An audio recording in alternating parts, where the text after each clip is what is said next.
More content is what players wanted, and more content is what DICE is providing.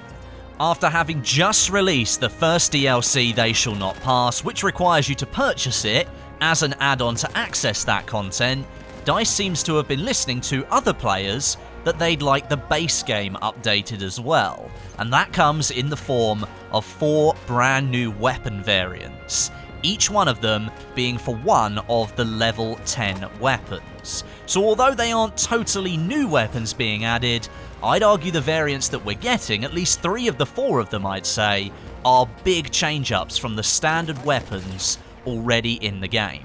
Now, I don't have any footage of the weapons in action, unfortunately. I'll explain why that is in a moment, but I do have their unlock requirements at hand and a description of what makes them different from the standard level 10 weapons. Let's start with the Assault class then. The level 10 weapon here is the Regal Factory, and arguably, it's the middle-of-the-road SMG that's available in the class, and for me, it's one of my favourite weapons in the entire game. Now, DICE will be adding the Regal Defensive variant, and it presents quite a drastic change from the Factory variant. For anyone who knows anything about the Regal in real life, you'll know it was an almost unique prototype. Only one is known to have existed, and it isn't in a physical form anymore, it's been lost, so the only way we know it actually exists is by photographic evidence. Now, in those photos, it was fitted with a drum magazine that could hold 120 rounds. So what do you think DICE have done with the Regal Defensive? That's right, you guessed it. It comes with a 120 round drum magazine, and you get 120 rounds to spare as well, so another full drum mag in reserve. Bear in mind the weapon overheats after constant firing of 40 bullets. That leaves 3 fully automatic mag dumps before you even have to reload this brand new variant. This weapon has more ammunition in it than some of the low-weight LMGs in the game. That sounds pretty awesome to me. And that's not all, it also comes with a bipod attached. That gives it similar functionality to the brand new Rolls 1918 that was added with the They Shall Not Pass DLC. The in-game description for the defensive variant describes it as a more stable weapon to use when it's deployed with the bipod, and less stable when you're simply moving about, as you'd expect to do with an SMG. So this weapon is clearly designed to be used holding down points and resisting enemy attacks. I think we know where the name defensive came from. To unlock it, and here's the reason why you've got no footage of it today, you need to obtain 300 kills with the Regal Factory variant, the one that's already in the game, and then get 25 kills with AT mines as well.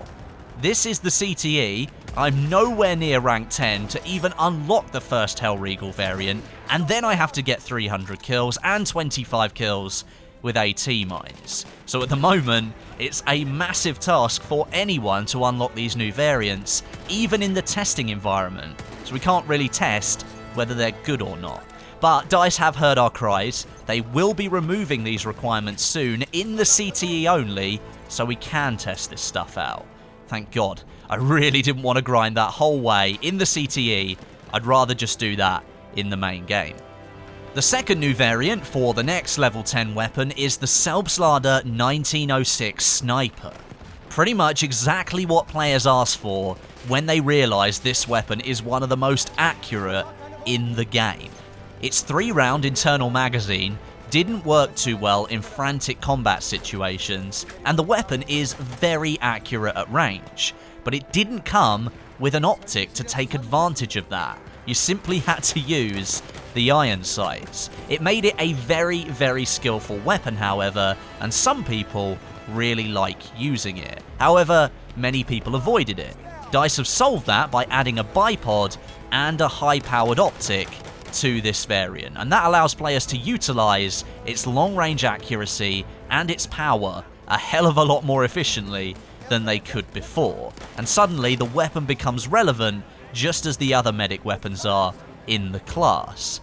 Like the Regal Defensive, however, you need to get 300 kills with the original Selbstlader 1906 and then 25 kills with rifle grenades to unlock it. I'd have preferred to see those 25 grenade kills as revives instead, or even healing friendly players. That would promote team play, not grenade spam. But hey, it's a new weapon, and DICE are adding it for everybody, so I'm not going to complain. The third new variant is the Hewitt Automatic Optical. And just like the Selbstlader 1906 that we just talked about, this variant improves on the one that's already in the game quite a bit. And I'd say this one is more valuable than the standard variant. This new one adds an optical sight, or one that looks like a red dot, and a vertical foregrip as well, which improves the aimed accuracy of the weapon overall.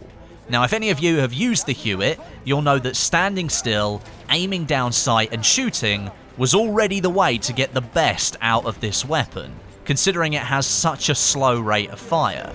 So this new variant improves on that meta even more, and promotes the act of you aiming down sight before you fire.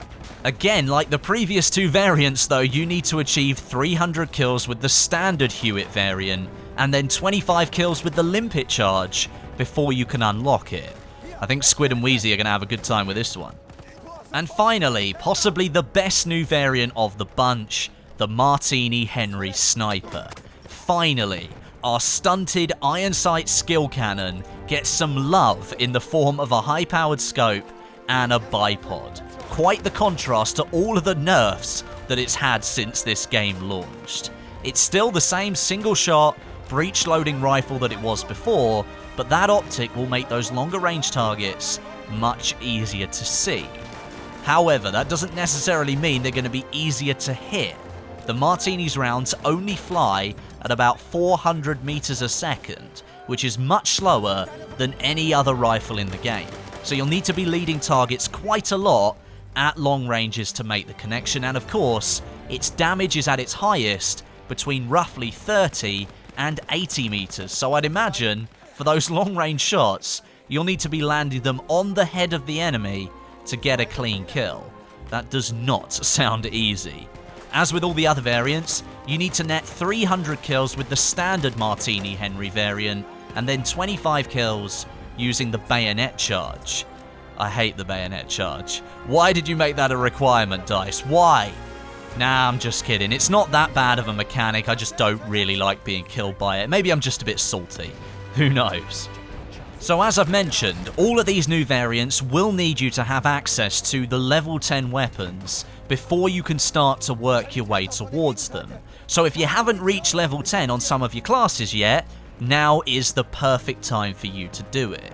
All of these new variants improve on the originals and make them even more competitive, along with the rest of the standard weapons that we have in Battlefield 1.